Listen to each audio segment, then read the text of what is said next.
No se impaciente. Mantenga la compostura. El mayor suceso de la televisión está siempre disponible. Especialícese en sopranología. Visite sigaconhboole.com.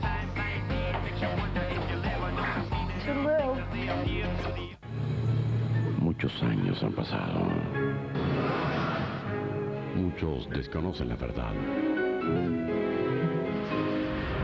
Pero un curioso joven está por descubrir. I have your fingerprints. I have your photographs. Que la maldad nunca muere.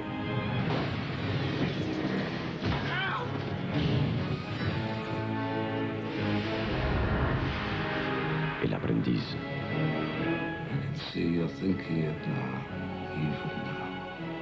It's in your eyes, killing me. Estreno domingo 13 de agosto, solo por HBO. The flame still burns. No buscaban la gloria. Sign this, please. Sure, man. Best wishes to who? I need a signature for the pizzas. E.B. No buscaban la fama. Solo querían demostrar que aún mantenían viva su llama. Or you want to put the band back together? Todavía locos. Estreno viernes 18 de agosto por HBO. Intermedio lo lleva este mes a descubrir todos los secretos de la película Perfect Storm. A vivir sueños en el 7º Festival Iberoamericano de Teatro de Bogotá. A compartir los éxitos de esos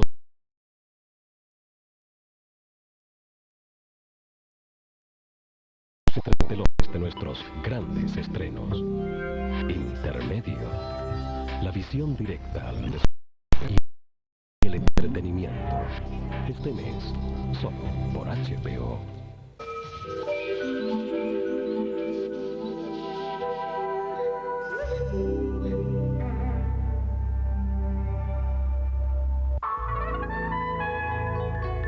El documental que jamás se exhibió en el Festival de Sundance.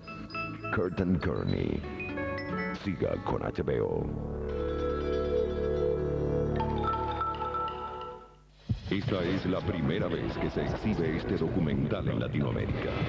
Y HBO te invita a disfrutar en exclusiva del trabajo investigativo y periodístico de Nick Bromfield. Después tendrás la oportunidad de plasmar tu voz, ser escuchado y escuchar a otros. Tú decides.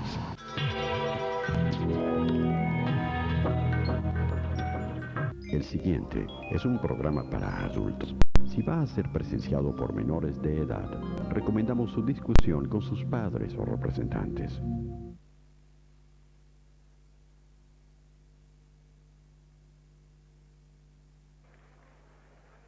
At 8:40 a.m. on April 8, 1994, Kurt Cobain's body was found. He had been killed by a shotgun wound to the head. The verdict was suicide. According to the police report, there was a cigar box to the right containing narcotics paraphernalia, syringes, burnt spoons, and small pieces of black tar. I noticed something on the floor. I thought it was a mannequin. An electrician arrived at Kurt Cobain's luxurious home early in the morning to install security lighting. What he discovered in this apartment above the home's garage was horrible. I looked a little closer and I could see blood in the ear and a weapon laying on his chest. 27-year-old Kurt Cobain, an international music star and lead singer of the group Nirvana, had taken his own life, shooting himself in the head. Beside him lay a suicide note. Sources close to the police investigation say it was addressed to family, friends, and fans, and describes how he was riding a wave of success and dealing with a lot of the difficulties that go along with that.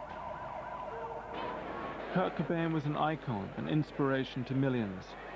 The news of his death was devastating. The traffic literally stopped in his hometown Seattle, and thousands gathered to pay homage and to comfort one another. There have been many copycat suicides throughout the world. He died at the peak of his career, and many people have found it hard to accept that he could have killed himself. Various conspiracy theories have grown up. Kurt was like a folk hero, a god in his own right. He popularized punk rock and experienced incredible success. But people loved him not only for his music. Kurt also remained true to his roots. This is what he said about his newfound wealth and money. Yeah, you can't buy happiness. I mean, that made me happy for a little while. But, I mean, I was just probably almost just as happy with, you know, I don't know, I look back on going to secondhand stores and stuff like that and finding a little treasure like that. And that actually meant more to me because it was more of a stab in the dark in a way, you know, because you didn't know if you're going to be able to afford it, and you don't know what you're really looking for, and when you find it, it's more special to you rather than, you know, having $1,000 and going into a store like that and just buying the whole store, you know. It's not as, you know, it's not as special. Kurt Cobain's story is the story of a brilliant artist, a tragic love story. It's also a story that some people have not wanted told in the various attempts to control the journalists, writers, filmmakers that have tried to tell it. This control, I discovered, made even the financing of this film very difficult. We traveled up to Seattle, Washington, where Kurt had spent his last years to find out more. He was seemingly happily married to Courtney Love, with a young daughter.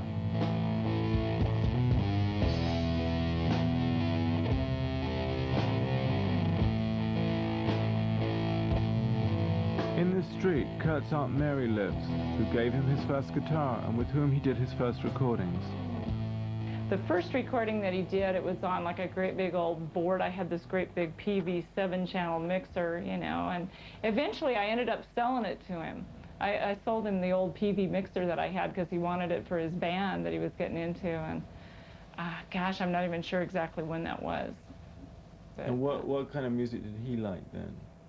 Punk. Once he got over the Monkees. Yeah, right. You want to hear some of that stuff? The Monkees what? Oh yeah, when he sang, he used to sing a lot of Beatles stuff. You know, that'd be great. And there's some, I think I can get it on here.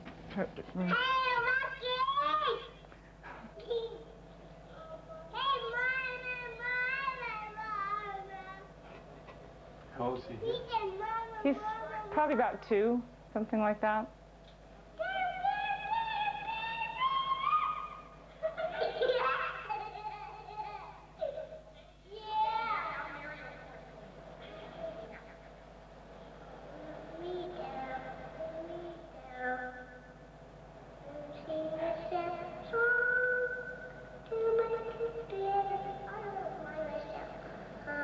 Do it by myself, he said.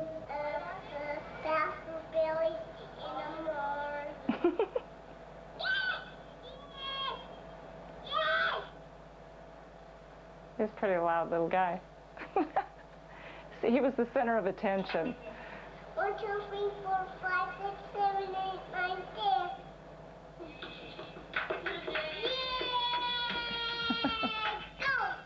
Go! Here we go.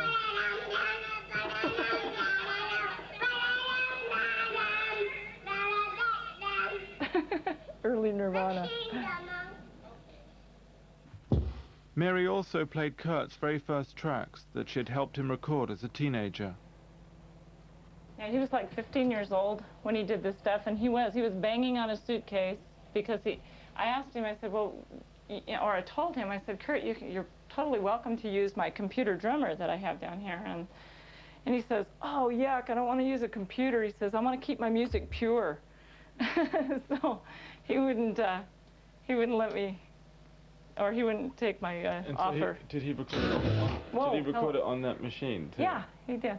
Yeah. God. So we can hear a little bit of it here. Oh, do you want? Sure, no, just play it. Just play it. Yeah.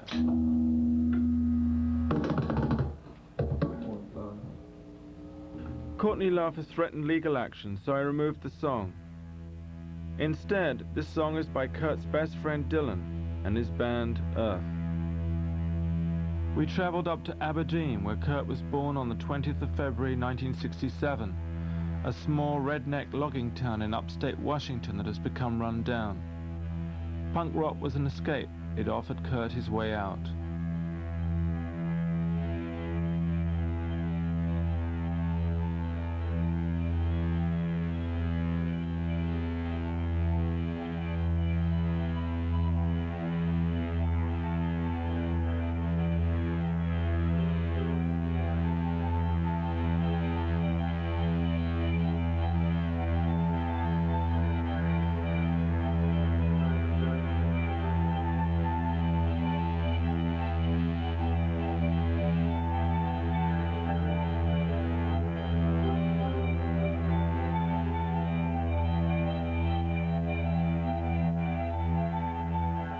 lived in this house with his parents and sister, but his life changed enormously after the age of 8 when his parents divorced. Kurt's childhood was anything but glamorous. We went to see Kurt's old schoolmaster, with whom he lived for a while. Speak to me. Who are you? What are you doing? Oh, fill me in, since I'm not sure. We're from the BBC, and we're doing probably the same film that everybody else does who comes to Aberdeen. A film about Kurt Cobain. He had been kicked out of his own home.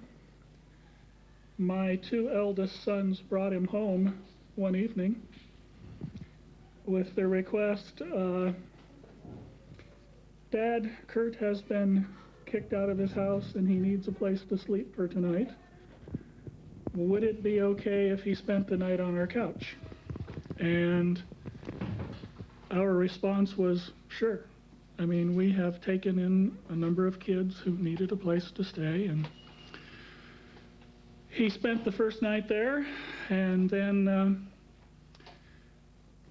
that first morning he got up and asked what he could do to help around the house, what he could do to be of service and fit in. He asked if they could spend the second night, and then the second night stretched to a week, and the week stretched to a month, and he kept his sleeping bag behind the couch. He was put into the rotation of family chores. He washed dishes when it was his turn, vacuumed when it was his turn. And did you have much contact with either of his parents? I don't believe that we ever made contact with the mother or the father, stepfather, the whole time he was there. Really? I don't think so they ever contacted us. So they didn't come around very much? Or? I don't think we ever made contact with him once, no. In the whole year? Mm-mm.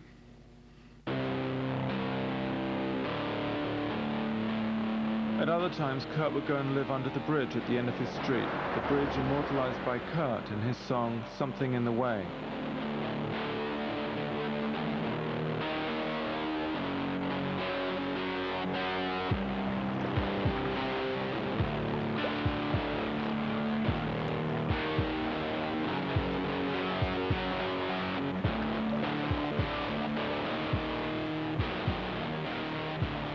We were told by one of the locals that when MTV filmed here, they repainted it and removed all the syringes.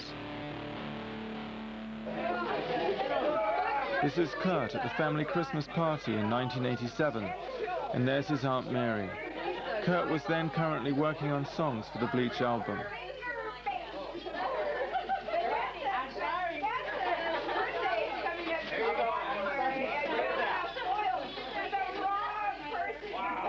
The girl with Kurt is Tracy Miranda, his one and only real love before he became famous. This is the living room down here. We went round to visit Tracy, who lived with Kurt for about 3 years. And so you lived Kurt was also a talented artist. He gave Tracy these dolls, which he baked with plaster. He also gave Tracy this self-portrait. A very skinny skeleton at that. Did it reflect him at all? I think somewhat in the way that he felt about his body size. Oh, did he? What did he sort of feel? He just felt like he was too skinny. He thought he was too skinny? Yeah, he tried to gain weight and tried to work out a little bit, but he just, couldn't really gain any weight. Just sort of stayed, I think, about 120 is what he weighed. Really? Yeah. Did he get teased about it? Or? He got teased about it in high school. Guys would think he was gay because he looked sort of feminine. Is that why he wore so many layers of clothing? I think so, yeah. Because there's no way you could wear that many layers of clothing and still be comfortable, really. But yeah, they added extra padding. So he used to wear how many layers of clothing? Sort of? Sometimes he'd wear like a pair or two of long johns and then wear a pair of jeans with a pair of ripped up jeans over it.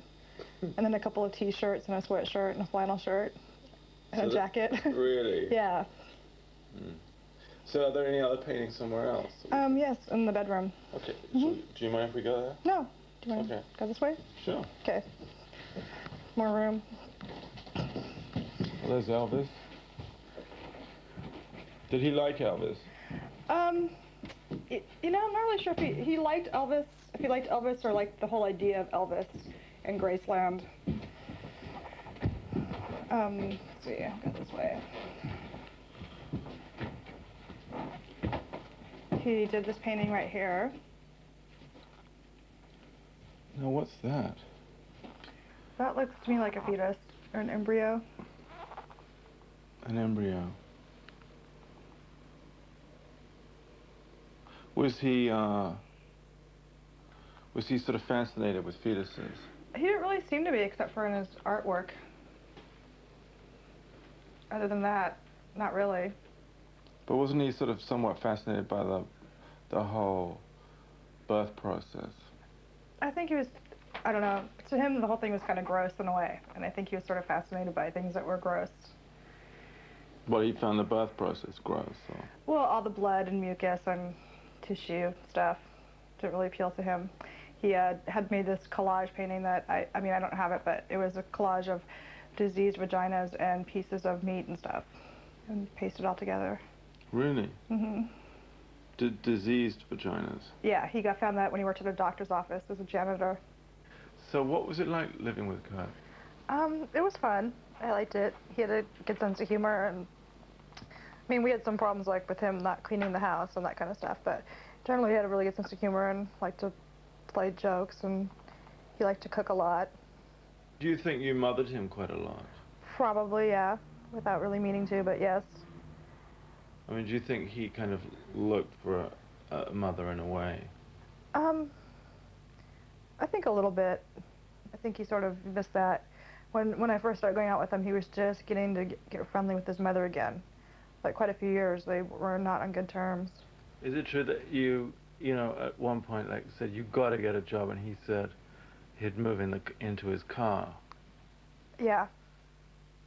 And then I said, well, you don't have to live in your car, you just stay here. But that was good. I mean, he wrote a lot of songs. He was always playing. So in a way, you were the patron of Nirvana. Sort of, yeah, I guess you could say. I mean, I don't want to say that for sure, but yeah, in a way, of Kurt anyway. I mean, that helped him, I think, get successful a little faster than if he would have had to, you know, work at a real job and support himself. Is it true that he wrote that song, you know, about a girl? He said, I can't spend every night with you for free. He never told me directly that song was about me. Michael Azarad said that Kurt said that it was. It's a beautiful song, actually. I mean, I love that song. I had hoped to play the song about a girl over these stills that Tracy had taken of Kurt, but the music is tightly controlled. I was told by the record company that Courtney now owned the rights, and unless she approved of this film, it would be impossible to license the song.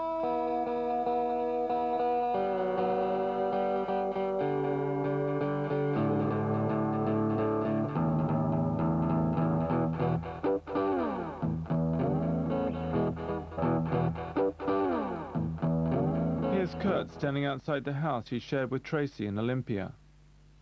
It was said that he particularly enjoyed firing pellets from his BB gun across the street into the Washington State Lottery. Hi. Hi. Hi, I'm sorry to bother you. I'm doing this film about Kurt Cobain, and I heard that he used to fire his rifle at this building. I'm sorry, sir, but you're not allowed to come in. You'll have to call security. What? Are you authorized to be in the building with a camera? No, it's just a little question. Good grief. Do you want to shut the camera off, please? Okay, we can go. Do you want to turn the camera off? Okay, we're going. No, just stay. Let's go. Just a minute. No, we're going to go now. But the here. fame really changed things. Kurt grumbled about yuppies in BMWs singing along to his songs. His privacy was invaded. This is Alice Wheeler, a friend of Kurt's. But, you know, after he got famous, it's like he was hard to hang out with then. Why? Because you could never just go walk up to him and say, hey, dude, how's it going? You know, which is always my past. Why couldn't you? Because there were a lot of bodyguards and people in the way, and, you know, he had handlers that even when you did see him and you started to hang out with him, as soon as he'd, like, turn his back, the handlers would try to get rid of, like, that happened to me. They kicked me out. They tried to kick me out a couple times, and then he'd turn around and say, no, don't kick her out, she's my friend, it's okay. And then as soon as he like went off to the bathroom or whatever, they kicked me out. I asked why they isolated him. Well, I think that fame is a process of isolation, and I think that none of us knew that that's what it was. I mean, I think when you're a kid and you're growing up and you see rock stars and things like that, you always think, oh, wow, wouldn't it be great to be famous? But the reality of being famous is kind of frightening in a certain way, especially if you're a kid that was used to being picked on by other people anyway. It's almost the same feeling, like kids chasing you in high school to beat you up because you're a geek, or fans chasing you to get your autograph. I mean, and did he deal with that very badly? I think he was embarrassed by it. I mean, that's the impression that I got from my direct experience. You know, that he was very embarrassed by the fame. By the fame and by the trappings of fame. I mean, once I was riding in a limo with him and we were talking and we were having a really nice talk, and he was very embarrassed that he was in a limo. He said, oh, usually we take a van. Like, he made a big point of telling me that, you know, that usually we take a van. And I said, hey, it's fun for me. I've never ridden in a limo before. I'm kind of excited. Alice Wheeler took these photos of Kurt and Courtney. By the time Kurt married Courtney Love in 1992, he had become a serious heroin user. He said the heroin helped his stomach pains that often left him doubled up for days on end, and which were caused by the stresses of his life. Courtney Love is quoted as saying, they bonded pharmaceutically over drugs, like battery acid and Evian water. Courtney, when she first met Kurt, had been on the periphery of the music scene for years. She had recently formed the band Hole, who achieved their first major success with the album Live Through This, released the week Kurt died. Kurt took the relationship very seriously. This is what he said when asked whether he'd changed his mind about having a child. Oh, yeah, absolutely, yeah. I really can't describe what changed our attitude so fast. I think, you know, I really was a lot more negative and angry and everything else a few years ago, but that had a lot to do with not having a mate, you know, not having a steady girlfriend and stuff like that. So you know, that was one of the main things that was bothering me, that I wouldn't admit at the time, you know. So now that I've found that, the world seems a lot better for some reason, you know. It really does change your attitude about things, you know. I mean, 4 years ago I would have said, you know, the classic thing, like, you know, how dare someone bring a child into this life, you know. It's completely a terrible way to go, and, you know, the world's going to explode any day and stuff like that. But once you fall in love, it's a bit different. I don't want to know about it. I wanted to try and talk to Courtney, but had no idea at this stage how long it was going to take before I would eventually meet her. The thing that most surprised me was the strength of feeling directed against her. Even Courtney's own father, Hank Harrison, who lives on this housing estate outside Sacramento, has publicly come out to criticize Courtney for in some way possibly being involved in Kurt's death. Hank Harrison was for a short time the manager of the Grateful Dead. He's written 2 books about Kurt Cobain Beyond Nirvana and Who Killed Kurt. That's him, so let's pan over in his direction at that. There he is. Hi, how do you do? Yeah. You're Nick? Yeah. Hank Harrison. Good to meet you, Nick. Nice to meet you, too. Nice to meet you, too. Wow, we're on already, huh? Yeah. So when did you last hear from Courtney? My mother heard from her last week, and she said she's getting married. You're kidding. Yeah, but I don't think she's really going to go through with it. I think she's just trying to get into the... You coming in the house? Sure, and who's she marrying? Edward Norton. This is the galley proof of the book, just to prove that it actually is finished. What does it say on the front there? Kurt Cobain, Beyond Nirvana. Oh, yeah. You might get some gloss off the sun, so maybe we should sort of shadow it a little bit. What's your general feeling? About Kurt? Well, I don't think he killed himself. I think that somebody killed him. A lot of people, I have never said that Courtney killed him. I don't know if that's the case or not. Is there any, you think she might be involved in his death or even murder? I can't say one way or the other. I mean, I have no idea, really. I didn't say I know who did it. All I know is that the evidence is so strong towards the possibility that he was murdered. But in the thing I read, your book, you know, your other book, which I think is Who Killed Kurt Cobain? Yeah. You say something about the fact that he was going to leave. They were definitely going to get a divorce. That's correct. I mean, that's a well-established fact. About the will. He was going to change his will. That's correct. And the will, that's only one of the many, many points that are in that book and also in this book. So look, one of the things I was interested in here was this book you wrote here about who killed Kurt Cobain. And I was wondering if I could get you to read, there's a poem in here somewhere. Yeah, this one. Future Date. Yeah, I was wondering if you could read that out. In Courtney. The reason I did this in Courtney's handwriting is so that people didn't think I was making this up. This is a poem that Courtney wrote probably in Ireland in 1980 when she lived with me over there. Now, she's told a number of people that she only lived with me for 3 or 4 days. The truth is, it was about 4.5 months. And during that time, she threw away a lot of poetry, and I salvaged it out of the garbage or the fireplace. And one of the things she wrote was Future Date. I love you forever. I'm going to be your wife. I'm going to keep you around for the rest of my life.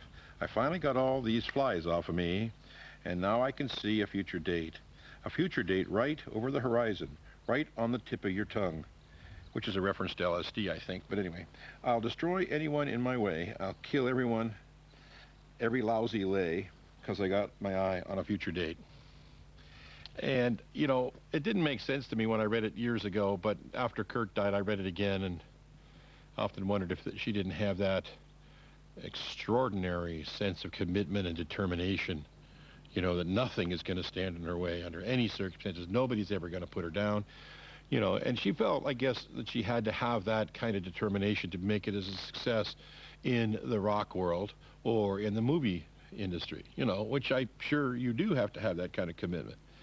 But putting this in context with a number of other elements, you start to see a kind of almost deranged thinking process underlying a lot of this obsession that she has. It's almost a compulsion to succeed no matter what. The means justify the end. You're not, like, exaggerating the violence and so on? No, not at all. And if anything, I'm downplaying the violence. I mean, Courtney has had a reputation for being extraordinarily violent for a great many years. And after I lost track of her, she was taken away from me when she was only 5 or 6 years old. So I have no idea what went on. But she's been notoriously violent. She's written me a number of letters where she said she stabbed a kid on the school ground. She's been in juvenile hall and had a number of fights. It's all documented. She's punched out other rock stars like Kate Hanna. She's had fights with Tad Doyle's girlfriend. She's had fights backstage with a number of men and women. Some of it is kind of lightweight, but when she was pregnant with the baby in Ireland, a friend of mine called me and said Courtney got in a punch-out on the street in Grafton Street in front of Bewley's restaurant. So, I mean, I know that Courtney has a well-documented violent outburst pattern. For a father, Hank appeared unsympathetic to the life Courtney had led. Born Courtney Love Michelle Harrison on July the 9th, 1965, Courtney, like Kurt, was from the age of 5 shunted between family members, friends and foster parents. She spent a brief spell in New Zealand, hippie communes in California, a reparenting center in Montana. She eventually ended up in reform school, where she wrote, "I've been on my way here all my life." She then moved into the world of rock and roll and got into the glamour of drugs. I contacted Courtney's publicist, her manager and lawyers to try and arrange an interview, but without success. Her current new image is amazing, but she doesn't like talking about her past, as she revealed in a recent interview. You've been a stripper. There is the drug use, the heroin scenes. Where are you going with this? You can't do this. I'll walk off. I mean, I really will. I'm not going to do this on the Today Show. I just am not.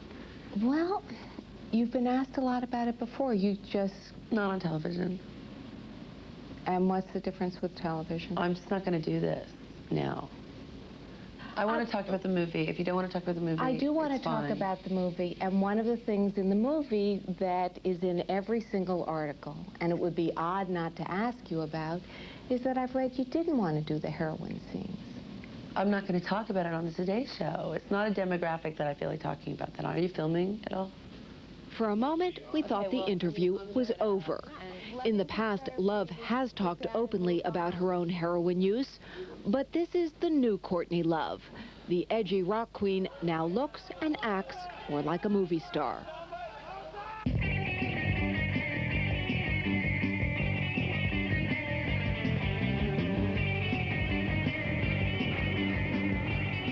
We traveled to Portland, Oregon.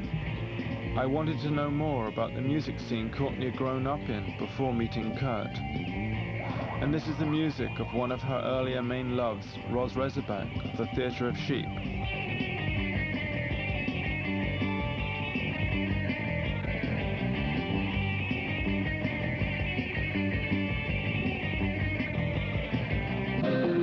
Courtney had had high ambitions for Roz. She used to dress him in other rock stars' clothes.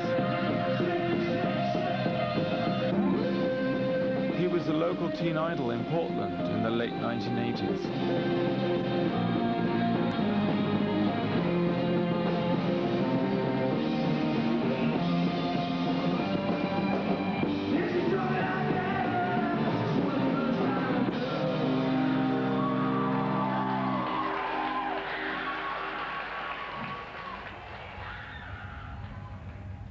Today, Roz lives in this street with his wife and child. So, so how did you and Courtney originally meet? She came up and threw a drink in my face after we were playing a gig. She came up and just a drink in my face and started screeching out, "Who do you think you are, David Bowie, with all your mock rock star poses and those atrocious green checkered pants? If you ever want to make it, you better lose the green checkered pants and cut out the Rod Stewart and poses and blah, blah, blah, blah, blah." And started giving me this, like, scathing review, and I'm like, who are you? But she did the whole thing in an English accent. And she had this dyed black hair, everything dyed black. She was just back from England, where she was groupie in all the bands of that time. The basement. Roz, now retired from the band, keeps his rock and roll memories in the basement. You can play music so loud down here. This is all solid concrete. Every one of these is filled with concrete. This box here is just general. This is from the time. This is the me and Courtney stuff. Sort of. A lot of this is the Courtney stuff. Oh, she might want this back. Property of Courtney. Now, see, this is kind of odd that she's got Courtney L on this, because that didn't really start till about, I'd say, 87 or so. But this is where she would always, like, steal, like, these are my journals, and she'd always, like, go through them when she'd break in. These are all just letters, crap. I figured someday it'd be worth something. I don't know why I kept it. I mean, these are my journals, and here we go. Here's how Courtney will make it. Vocal delay box. Gig locally tons. Stop working at jobs. Be financed. Get a deal using the new connections and the old ones. Movie comes out. Tour with Furs or REM. I've got this one list that's so funny where she says, become friends with Michael Stipe. And what does she do? She goes out and does it. I mean, you got to give her credit for that. I love Courtney. You got to love Courtney. No, you don't. I wondered if there must have been some inextricable glue bonding them together, like they were great lovers. Oh, she's going to hate me for saying this, but no. Because with her, that's why I can say she probably really should win an Academy Award. She would find out what your kink was or what your peccadillo was, and she would expound on it. But it was always just like over dramatic. It wasn't sincere. It wasn't felt. I mean, you can see with my wife and I, we fight. It goes back and forth, but it's real. With Courtney, it was always, you know, Razorback, it's baby doll. I need a place to lay and sleep. I have champagne. She'd jump out of a cab, you know, and I'd be like, for the first 2 or 3 years, I mean, I didn't even sleep with her for the first 8 months. or maybe it was more than that, a year. I mean, I just like, go away, go away, go away, go away. She wouldn't go Ross away. had found out that day that Courtney had belittled him in the press. No, Courtney, you're not that good in bed. None of us are. Sex is mainly up here. Mainly up here. And a kinder, gentler Charlie Manson is still fucking Charlie Manson. So don't fuck with me, Courtney. I don't care if you are Jesus and your lawyers are the 12 disciples. Don't fuck with me. If I have to strap on a guitar and get up on stage and take you down myself, I will, because don't fuck with me. I've never crossed you, and you've crossed me now. You didn't give me what was due me. You stole my career, you made me run away from it. You'll get yours. You'll get yours. You'll either be Francis Farmer or you'll be June Cleaver. But I don't care. Just stay away. I don't know, I'm getting worked up here. Ross blamed Courtney's ambitions for him as the reason he gave up his career. He said she wanted him to be what Kurt later became.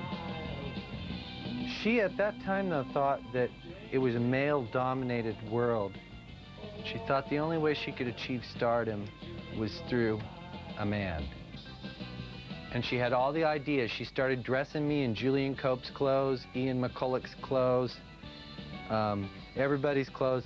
And finally I got her to agree to this thing of like, you'll lay off, you'll let me do my band and become famous on my own. She had an agenda for me.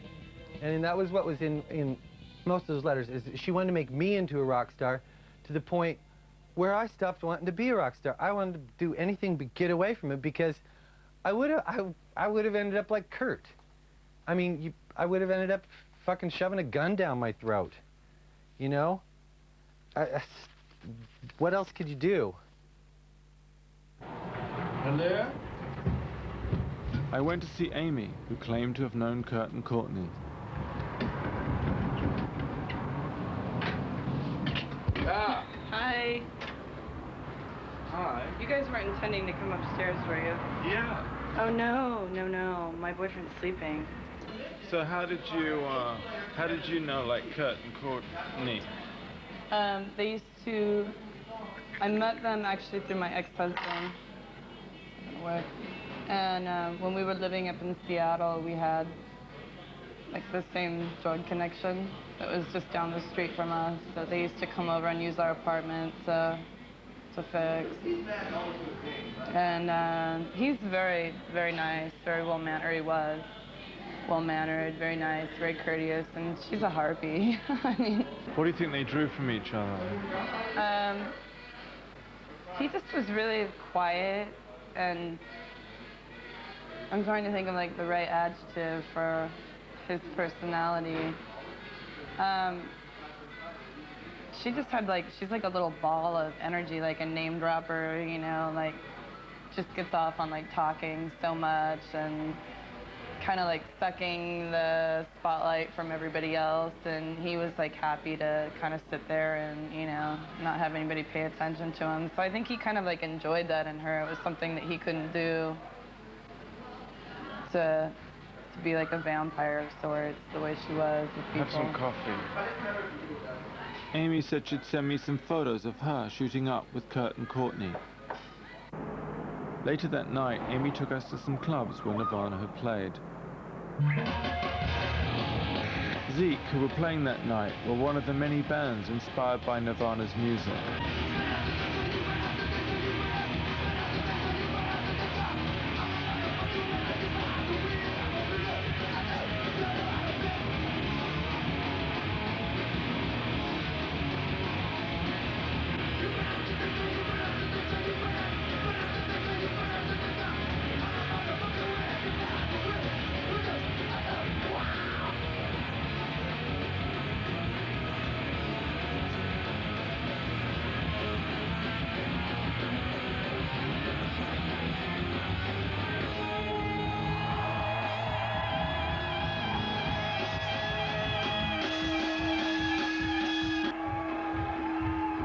Bands all hang out in a funny little room up these stairs.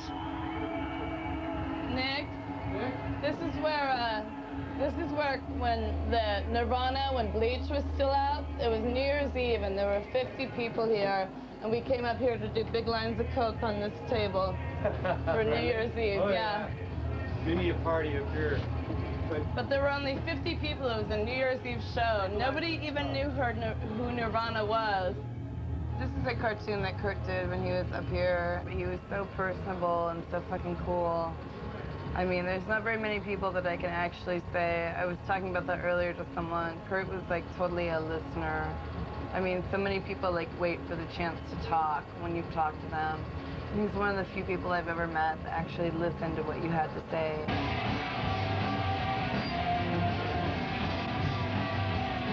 Also playing with the Dwarfs, one of the more violent bands who used to headline for Nirvana. I say I'm on a smack city, gonna have some fun.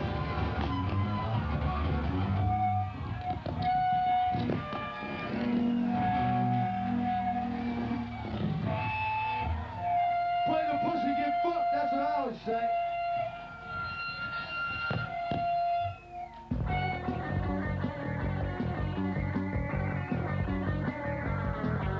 It was around this stage that the financing began to drop out of the film. My co-funders started to get pressure from Courtney's people to pull out.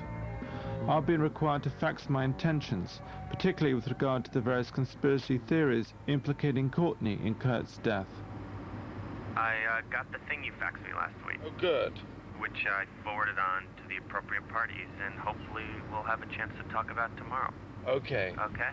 So who are the appropriate parties? Well, just our internal, you know, attorneys, business affairs people. Right. To make them feel comfortable with, you know, exactly what your angle on the documentary is going to be. Right. So hopefully we'll have a discussion about that tomorrow. Okay. Okay? And was it roughly okay? Yeah, it was exactly what, you know, I think we needed to have down on paper. Was it actually Courtney herself who called MTV? Or? No. I have no idea. I don't know if she called MTV. I know she has in the past, and I hear, you know, kind of raised holy hell, so... Holy hell. Yeah, I'm not sure exactly who called, but they clearly are very sensitive to this issue. I mean, to the point where the head of MTV is calling. It clearly is a sensitive subject. But as of today, we're still alive. I didn't have an angle on the story. I was just trying to find my way through it. And it was from this hotel in Los Angeles that the Courtney conspiracy theory started. On Easter Sunday, April the 3rd, 1994, Courtney called a private detective. The previous day, on Saturday, April the 2nd, Kurt had climbed over the wall of the Exodus Rehab Clinic in Los Angeles and flown back to Seattle. 5 days later, on April the 8th, Kurt's body would be found at their Seattle residence, having lain undiscovered for 4 days. The month previously, Kurt had overdosed and possibly attempted suicide in Rome. Sir, may I help you, sir? Sorry? May I help you? Oh, we wanted to just try and get a room here. The private detective that Courtney called on April the 3rd was Tom Grant. Courtney found his name in the yellow pages. Tom Grant is an ex-LA County sheriff of 8 years standing. We went with him to the cheaper Ramada Inn round the corner. Tom Grant is convinced that Kurt was murdered. I asked Tom Grant why he thought Courtney had employed him. To make it appear that she was trying to find him, that she was doing everything she could to locate him when he was missing. Even hiring a private investigator, and of course that's what came out in the media as soon as the body ended up dead. Courtney Love did everything she could, hires a private investigator, you know. So, I wanted to ask you, what do you think that the overall scheme of the murder was, and how do you think you fitted into that scheme? Well, first of all, I think this was something that was in Courtney's mind for a long time. I think even the word suicide entered Kurt's life a whole lot more after Courtney came into it. That word was bantered around, and I mean, she was constantly saying things to him like, "Oh, what are you going to do? Go kill yourself? You going to commit suicide?" You know. I think Courtney used Kurt from the beginning. I think she married him for the sole purpose of furthering her career and obtaining some wealth. And I think that there was a plan that was formulated quite a while back about how this was going to end up someday. The day arose when Kurt finally made up his mind he was getting out of this marriage and he was leaving her. And he was going to divorce Yeah. her. I don't think there was an exact date that was ever set for this to happen, but when the time came and everything came to a head, it had to happen. Did he plan to leave the house? Yeah, he was going to leave Seattle. Tom Grant searched for Kurt at their Lake Washington house in Seattle on April the 7th at 2:45 a.m. and 9:45 p.m., but failed to find Kurt's body, which was in the greenhouse above the garage. This is Dylan Carlson, Kurt's best friend, who helped Tom Grant search for Kurt. I asked if Dylan had said anything about why the marriage went wrong. Yeah, we didn't talk about that a whole lot other than the fact that they were always fighting, they didn't get along. Courtney had bought a Lexus apparently, and Kurt was really angry about that. He didn't want to be seen in a big fancy car. He finally forced Courtney to take it back. It was embarrassing to him. You know, they were constantly fighting over things like that, which goes back to what Dylan was saying about them being totally opposites. You know, Courtney wanted the mansion. Kurt was embarrassed about the mansion. Courtney wanted a big fancy car. Kurt was embarrassed about the big fancy car. So they were in constant turmoil over these things. They had different priorities in life. And so it was a lot of sort of money issues and that kind of thing. Sure, yeah. Between them. Mm-hmm. And you basically think that the motive, obviously, in his possible murder was money too. Yeah, I think that's pretty obvious, and it's a motive that's as old as time.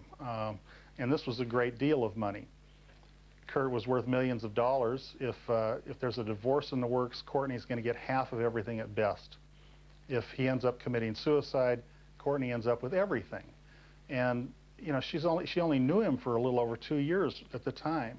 So here's a woman that came into this man's life, and in less than a 3-year period, owned everything that he had accumulated through his own talents.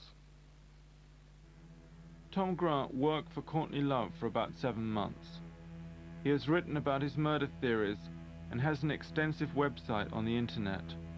He also has many hours of phone calls that he has recorded, both with Courtney Love and her lawyers. His other evidence was that there were no fingerprints on the gun or bullets, suggesting someone wiped them. That the police work was shoddy and they had predetermined the case as suicide. They even wrote that this stool was used by Kurt to block a door that in fact had no access from the outside. That the suicide note was in fact a farewell note and was announcing Kurt's intention to leave Nirvana, the last 4 lines having been added by someone else.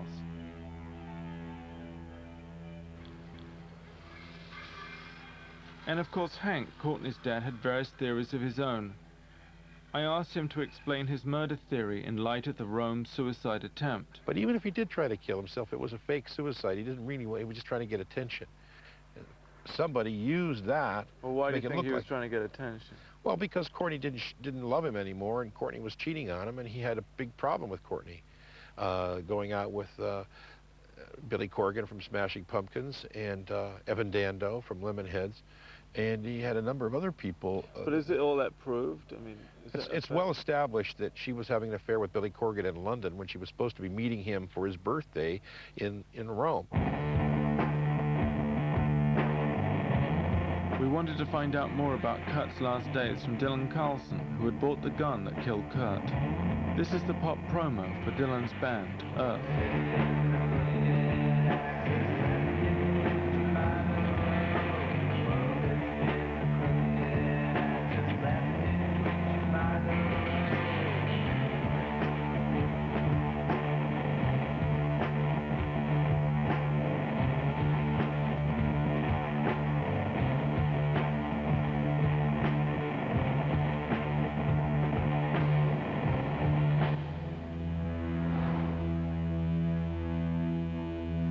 This is Crooked Access for String Quartet from Dylan's new album.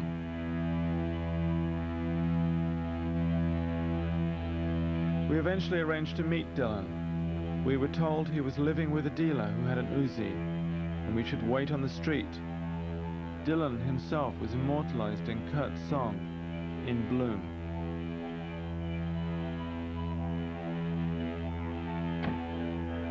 I found Dylan to be evasive and in a very defensive position.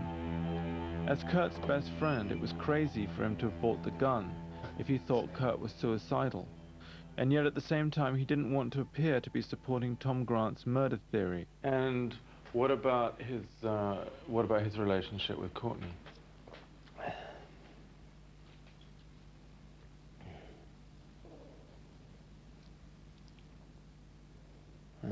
Obviously, I mean, I think obviously it was going through some turbulence, whether it was going to end or not. I don't, we don't know, or I don't think we ever will. I mean, but I mean, all marriages go through their ups and downs. Did he ever say anything to you about? I mean, he seemed to say it to plenty of other people. He said what? That he was going to finish the relationship. Divorce. I mean, he never flat out said anything like that or any implications about it to me. What did he? I mean, he didn't even make any hints, as far as I know, about any kind of divorce or anything like that. What?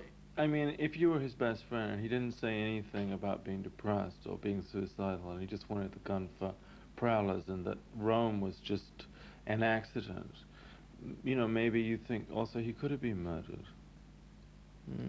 Why? I mean, who? I mean, it's like...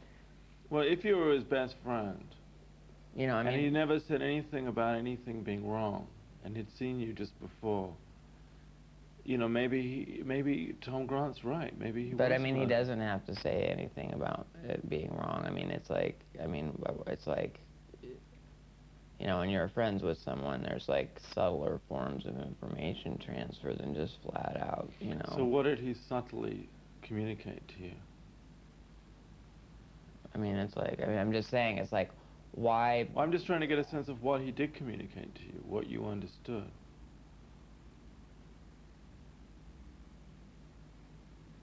I mean, the thing is, it's like, the time he would have been communicating any sort of, sense that he wanted to kill himself was already was when he came back from Exodus, when I didn't see him, But if he bought the gun before he went, and you think he was now suicidal... I don't think he was necessarily, like, planning to kill himself at that point, necessarily. I mean, I don't know, though.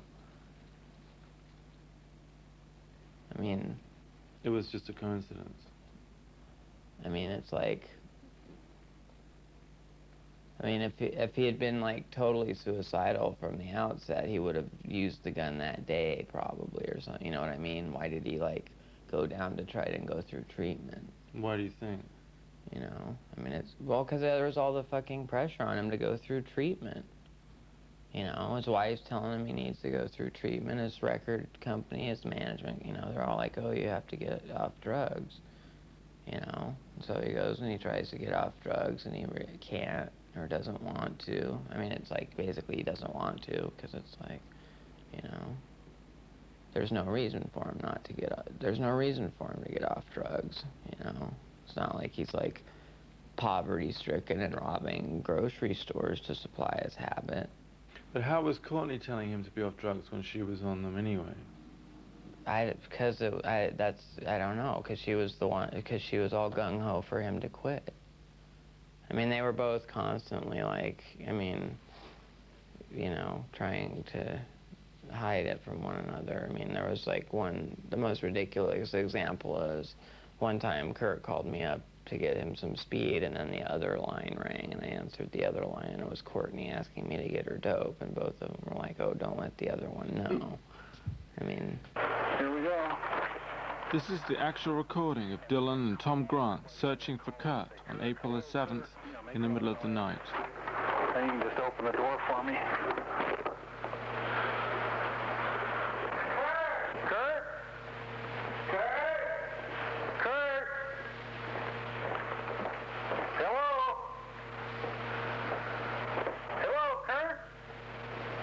I'm going to follow you through here because you know where everything is.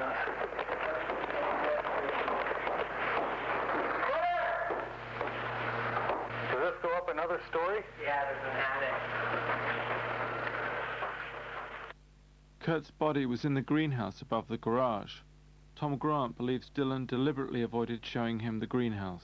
I don't know what I think about the whole murder conspiracy. Put it this way, if I seriously thought Kurt had been murdered, the people, if I thought Courtney was involved, or if I thought, you know, so they would be dead now, flat out. I would kill them if I thought that was the case. You know?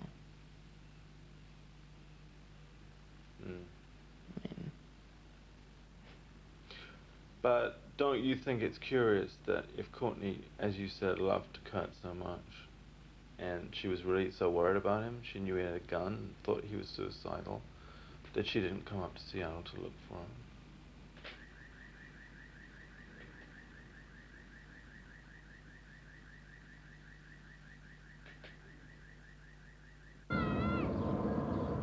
We were still trying to get in touch with Courtney Love. We returned to Los Angeles to see Al and Jack. Al and Jack call themselves stalkerazzis. They work for the tabloids and live under the main LAX flight path. What do you see yourselves doing?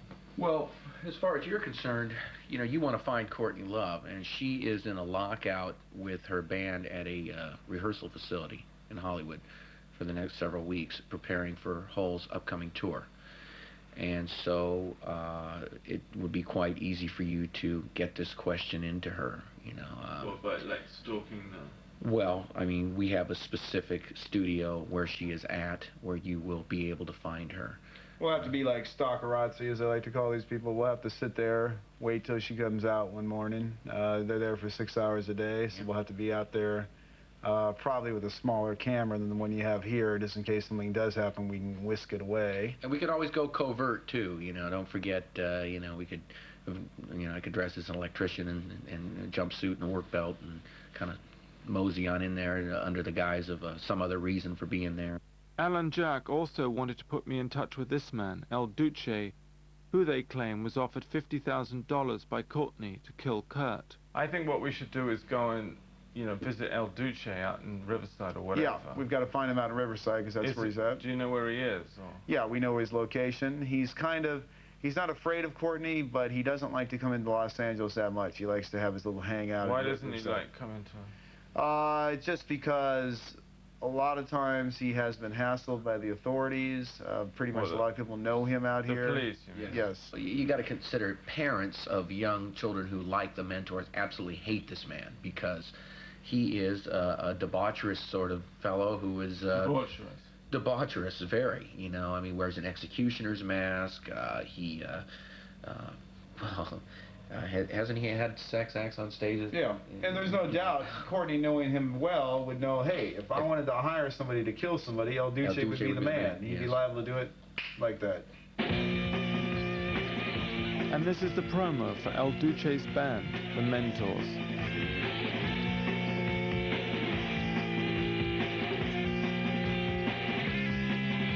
Young lady on the street, your ass looks so sweet. You don't have to live outside anymore. Your body looks so fine. I wanna make it mine. You are my personal whore. You are my sex slave. You do whatever I crave. Your ass I love to beat. You're another piece of meat. Yeah, I can the whip. The following day, we drove out to Riverside with Divine Brown's pimp, a close personal friend of El Duce's who said he could put us in touch.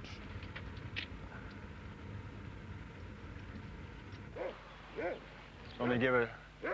Okay. Back, Vixen. Back. Is that? Looks like him right there, actually. That's the one. There he is, El Duce. Where? There he is right there. Actually, he's, hey, I got some Courtney Love there, and there it is. This is him, El Duce. This is the...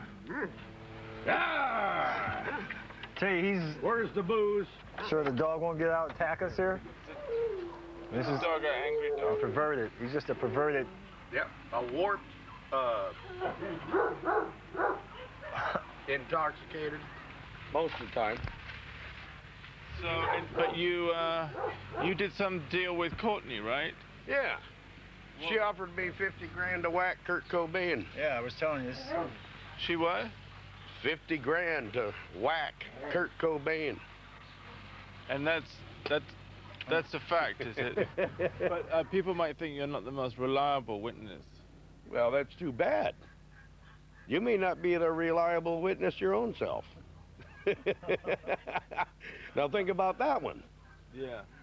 You know, when she offered me money,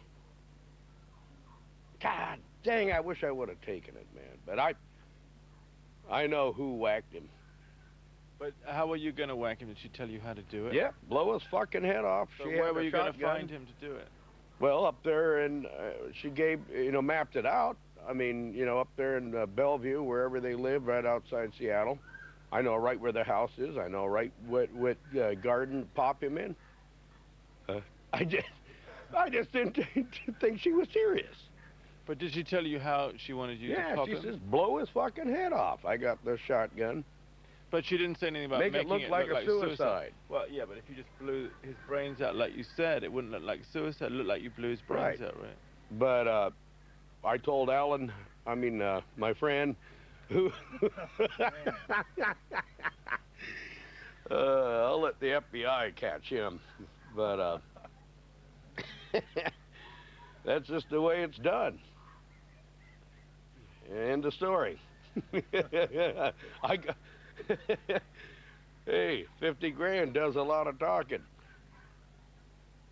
You buy me a beer, I might do some more talking.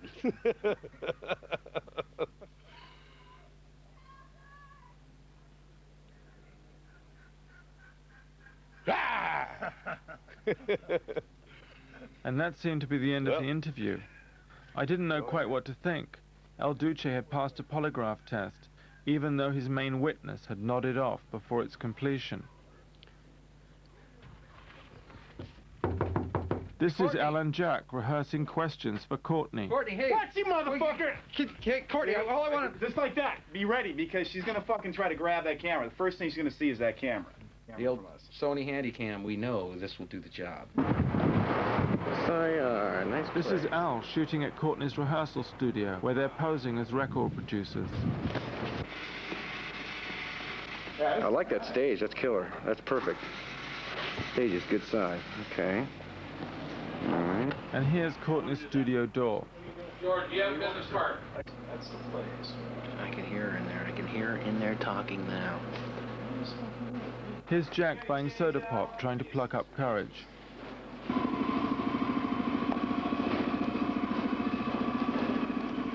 And here's Al making his way over to join him. Unfortunately, the battery ran out. I find the closest we could get was to watch her at the Oscars. Courtney Love, have you been embraced by the Hollywood community in the last year? I think so. I mean, if you mean like treated really nicely and not having to dive into mosh pits, oh my God. So nice. So nice. And to that end, there are so many fans of Hole and of your musical work. What about that? Are you going to give it up for movies, or are you going to try to 3 days I have to start, and I'm excited. But it's see these symbolize that I am not playing guitar. I'm taking meetings. I see. When these come off, it's about the grunge. I was going to wear a flannel tonight. Well, maybe next time. Maybe when we see you next year. Hi, Mr. Mingel. Courtney, schmoozing with directors. We have more to schmooze with you as we continue. Lots of stars are here. I'm just jumping all over. We are live from the Academy Awards.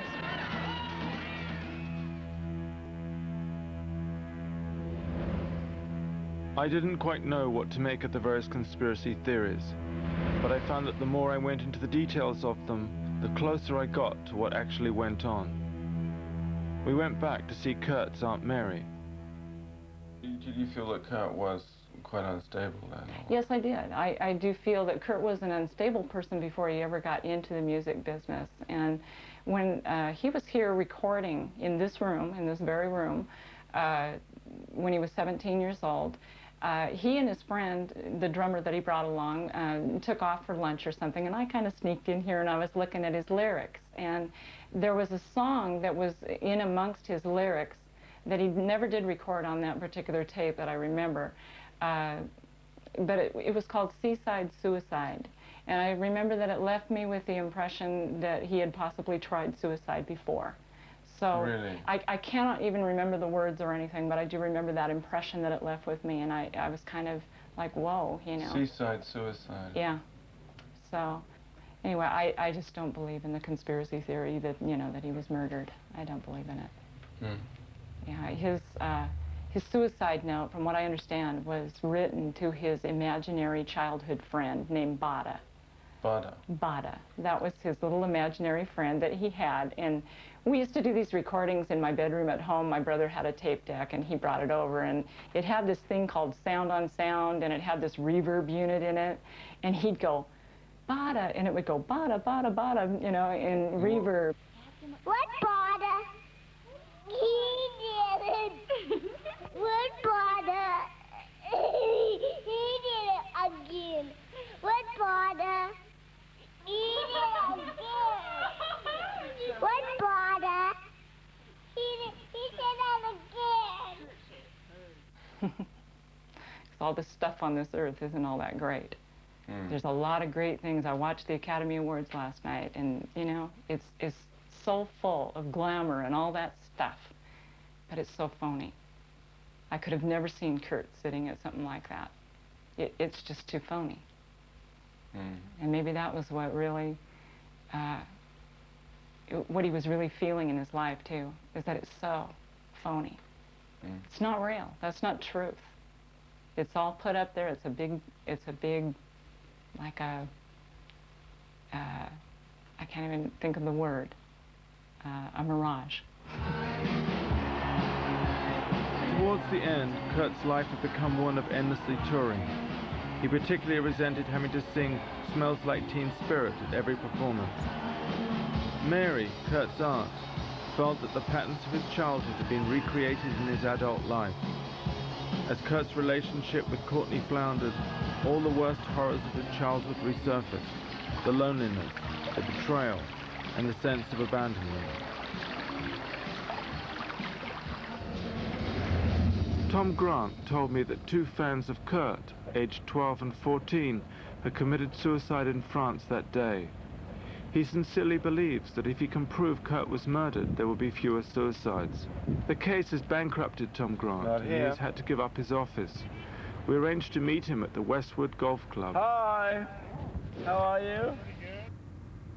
I told him that a lot of people disagreed with his theories. When you talk about a man that had 1.52 milligrams of heroin in his system when the body was found, and the fact that that has never happened in any other recorded case that we've been able to find after researching thousands of cases in several countries around the world for the last 20 years. Isn't that an indication that he could be suicidal too?